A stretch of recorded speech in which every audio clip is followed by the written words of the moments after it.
That's fascinating. That was a lot for you. Good luck breaking that down. Go on, though. No, it's an interesting path.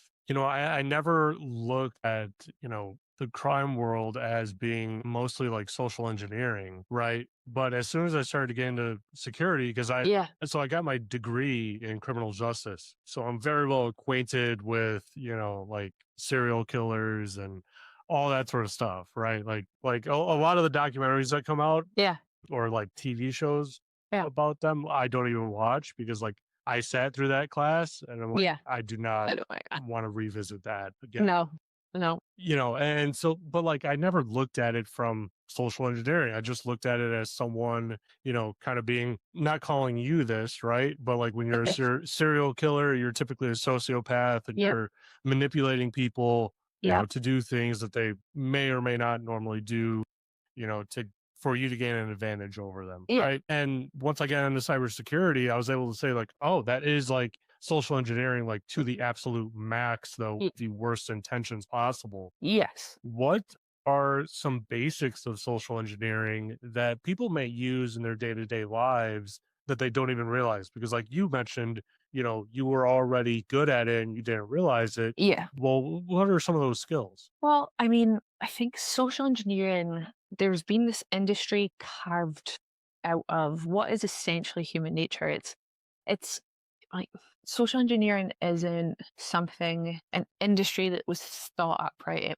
It's actually carved out of things that we all do every day. It's interaction.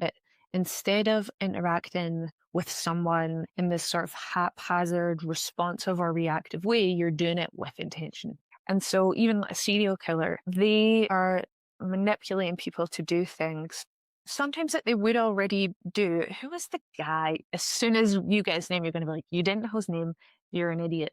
But who was the guy? I'm sure he was gay and he was taking men home and murdering them.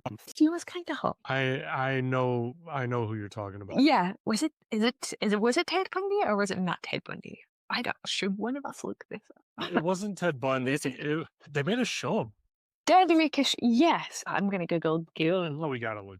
serial killer and all your audience just shouting you Eddie. Yeah, right. Uh, I don't know who Richard Rogers is, but he's come up. But again, I did just type in gay serial killer, which is great on my search history. Jeffrey Dahmer. Yeah, yeah. Jeffrey Dahmer. Okay, Jeffrey Dahmer. So it's likely that the people that he had sort of gone home with him, not well versed on him, I think I've got the basics. They would have been doing that anyway. So he wasn't trying to get them to do something they wouldn't do. He was simply maneuvering so that they would do it with him. And so most people will hold the door open for you. Like you'll hear this in social engineering all the time. You've got women going in with fake pregnant bumps or people going in holding like the cartons with like 8 coffees. And you're like, could you just hold the door? People will hold the door for you. You're just saying, do it for me because of this. And so it's social engineering isn't difficult until you sort of get in your head about it. But of course, I had a lot more practice than other people because I had to get out of some sticky situations from, at 14, 15, 16 years old.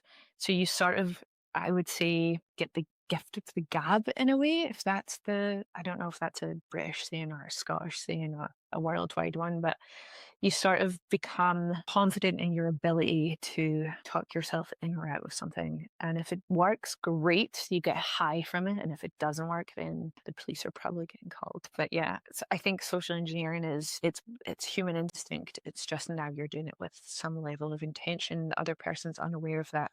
So it's asymmetric and it's sort of unfair in a way, but such is life. Hmm. Yeah. Yeah, a couple of years ago, several years ago, I used to work for a credit bureau, Yeah. and if I said their name, everyone would